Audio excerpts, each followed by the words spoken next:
네이버 뉴스에서 작성할 수 있는 댓글 수가 기사 한 개당 3개로 제한됩니다. 24시간 동안 클릭할 수 있는 공감 수도 50개까지만 가능합니다. 막강한 네이버의 영향력에 비해 이번 대책은 일회성, 면피성에 그친다는 지적도 있습니다.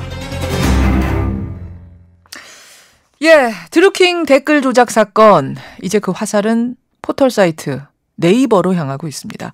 드루킹 일당이 댓글 조작에 동원한 유령 아이디가 한 2천여 개 된다 그러죠. 그리고 자체적으로 서버까지 구축을 해서 운영했다고 하는데 이런 규모의 매크로 조작을 네이버가 정말 몰랐을까? 혹시 알고도 방치한 거 아니냐? 이런 의혹들이 쏟아지고 있는 겁니다. 그러자 네이버가 어제 1차 댓글 시스템 개편안을 발표했습니다. 한 기사당 이제 1인이 한 사람이 달 수 있는 댓글을 3개까지로 제한하겠다. 그리고 24시간 동안 공감, 비공감 누를 수 있는 것도 클릭 수도 제한을 하겠다. 이런 내용이죠. 자, 이 개편안이 발표되자 가장 크게 반발하고 있는 곳이 자유한국당입니다. 땜질식이다. 이건 아무 소용없는 처방이다. 아웃링크제, 댓글 실명제 해야 된다면서 어제 네이버 항의 방문을 했습니다. 다른 당에서도 뭐 집단적인 움직임까지는 아니지만 개인적인 의견들이 지금 나오고 있죠. 자, 여러분은 어떻게 생각하십니까? 전문가의 의견 확인해 보겠습니다. 고려대학교 정보보호대학원 김승주 교수 연결을 하죠. 김 교수님, 안녕하세요. 네, 안녕하십니까? 우선 네이버가 우리나라 포털 시장에서 차지하는 비중은 지금 어느 정도나 됩니까? 일단 지금 논란이 되는 게 언론에 대한 영향력이니까, 그렇죠.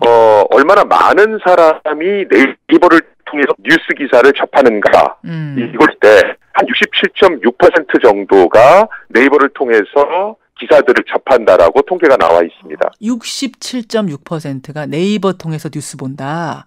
네네. 그러다 보니까 네이버를 대표적으로 우리가 주목을 하게 되는 건데 어제 네이버가 여론조작 막겠다. 제2의 드루킹 사태 막겠다 하면서 자체적으로 발표한 이 댓글 시스템 개편안.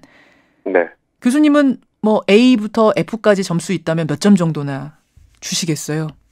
저는 C- 정도 줄 것 같습니다. C에서 플러스도 아니고 마이너스입니까? 네네. 그러니까 저는 사실은 네이버라면 예. 뭐 댓글 개수를 20개에서 3개로 줄이겠다. 이런 지역적인 것이 아니고 예. 지금 매크로와 관련해서는 네이버가 그동안 뭘 제대로 발표한 게 없단 말이죠. 그렇죠. 그러니까 투명하지 않단 말이죠. 예. 투명하지 않으니까 공감대 형성이 안 되고 음모론의 중심에 네이버가 쓰게 된 거거든요. 그래서 저는 이번 발표에서 차라리 네이버가 예. 앞으로 우리가 댓글을 차단하기 위해서 얼마만큼의 인력을 투입하겠다라든가 얼마만큼의 예산을 투입하겠다라든가 예. 앞으로 댓글 조작이 발견이 되면 예. 무관용 원칙에 따라서 무조건 수사당국에 의뢰를 하겠다든가 아니면 어떤 매크로 조작으로 의심되는 통계 수치를 정기적으로 발표하겠다라든가 예. 이런 기본 원칙이 일단 발표되고 그것을 통해서 좀 투명성을 확보하려는 노력을 먼저 보이는 게 우선적이 돼야 되지 않을까 좀 그렇게 생각합니다. 지엽적인 것을 먼저 발표한 데 대한 유감 이런 말씀이시군요. 그렇죠. 어차피 모든 매크로 조작을 막을 수 있는 단 하나의 기술이라는 건 존재하지 않습니다. 그것을 우회할 수 있는 건 시간이 지나면 또 나오거든요. 지금 한 사람당 한 아이디당 기사에다가 댓글 3개씩밖에 못 달게 했는데 이렇게 해도 매크로 뭔가 여론 조작하려면 할 수 있다고 보시는 거예요? 더 많은 아이디를 구입하면 되죠. 그러니까 지금 드루킹은 아이디 2,000개 유령 아이디 가지고선 막 매크로를 돌린 건데 아이디를 더 많이 만드는 방식으로? 그렇죠. 우리나라가 개인정보 유출 사고가 많이 나지 않습니까? 그렇죠. 그 개인정보 유출된 걸 사들이면 됩니다. 그걸 이용해서 또 하면 되거든요. 돈은 조금 더 들겠지만 못하려면 못할 일도 아니다. 그렇죠. 그러니까 모든 매크로 대응 기술, 해킹 대응 기술은 예.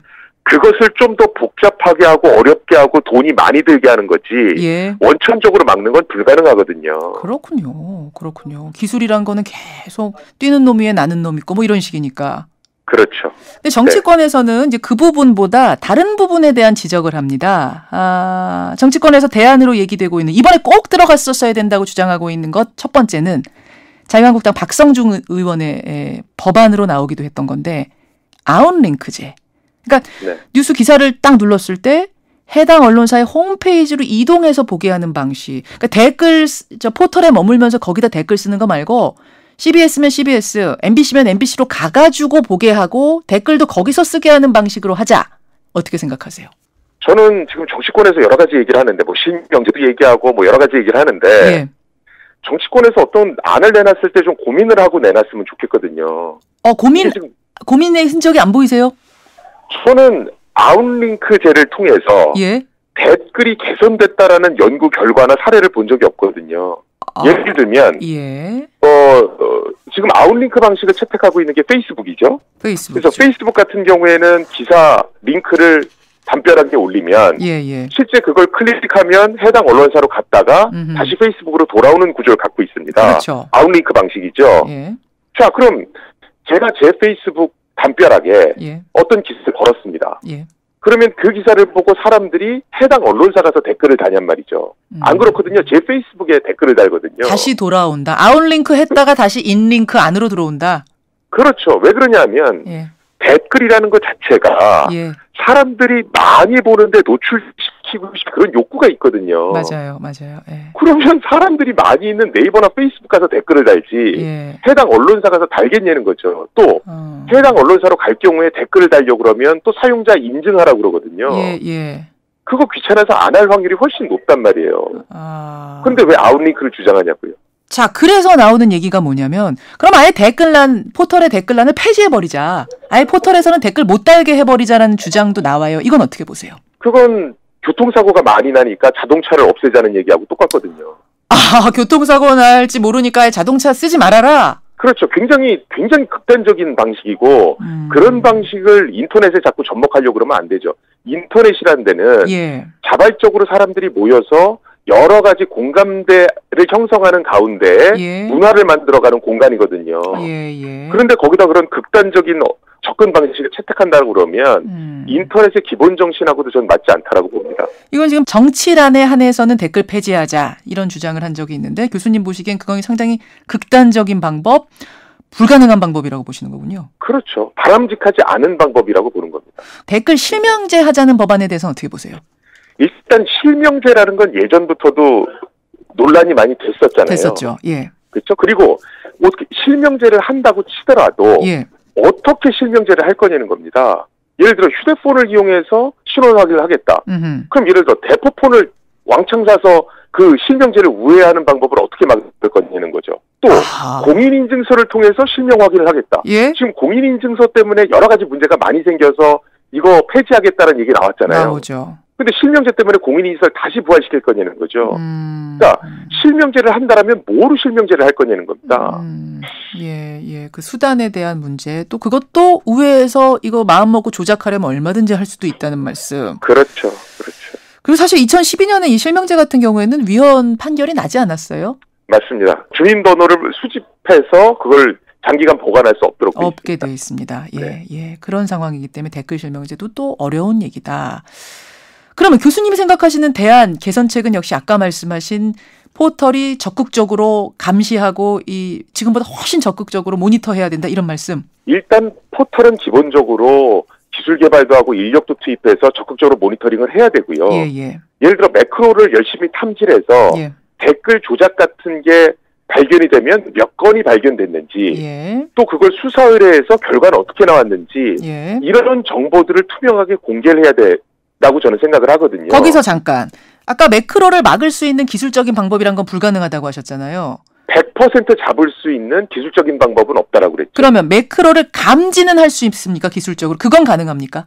탐지율을 올릴 수는 있죠. 지금 50%라면 60%, 70%, 80% 계속해서 올릴 수는 있거든요. 그럼 지금보다 그러려면 인력을 더 써야 되고 그 분야에 돈을 더 써서 기술적으로 뭔가를 또 더 늘려야 하고 이런 투자를 해야 된다는 말씀이군요. 그렇죠. 그런데 거기서만 그치면 안 되고 우리가 몇 퍼센트나 탐지해서 수사 의뢰를 몇 건을 의뢰했고 그 결과가 어떻게 나왔는지도 투명하게 공개를 하라는 겁니다. 그렇게 되면 사람들이 그 수치를 보고 이거 댓글 함부로 했다가는 내가 잡혀갈 수도 있겠네.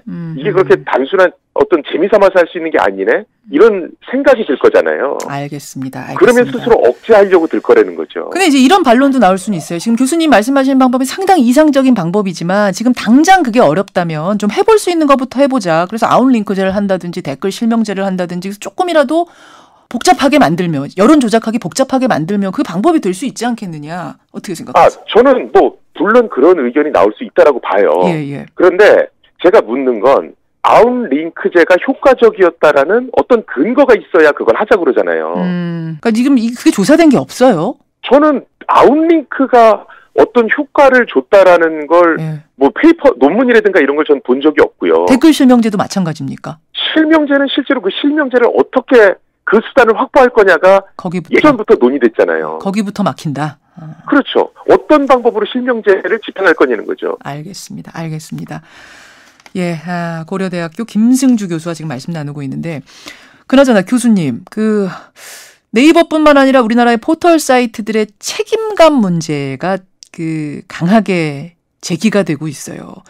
사실 언론사는 아니에요. 언론사는 아닌데 사실상의 언론사 역할을 하고 있다. 여기에 대해서 동의하십니까? 포털 사이트를 통해서 뉴스에 접속하는 비중이 굉장히 높은 건 사실이니까요. 그렇죠. 그게 언론사는 아니냐 이걸 저는 판단할 수는 없을 것 같습니다. 그런데 어떤 여론에 영향을 미치는데 굉장히 중요한 역할을 하고 있는 그 관문의 역할을 하고 있는 건 사실인 것 같습니다. 예, 그래서 뉴스 편집부터 댓글 관리까지 지금보다 훨씬 더 책임감을 가지고 임해야 되는 근거가 되는 거죠. 그렇죠. 그런데 그 책임감에는 사실은 어떤 투명성 있게 어떤 일을 해야 된다는 것도 따라 붙는 것이고요. 그래요. 알겠습니다. 여기까지 전문가 말씀을 좀 듣고 나니까 정리가 되네요. 그리고 앞으로 네이버를 비롯한 포털 사이트들이 가야 할 방향이 어디인가에 대해서도 정립이 좀 되는 것 같습니다. 오늘 말씀 고맙습니다. 예, 감사합니다. 예, 고려대학교 김승주 교수였습니다.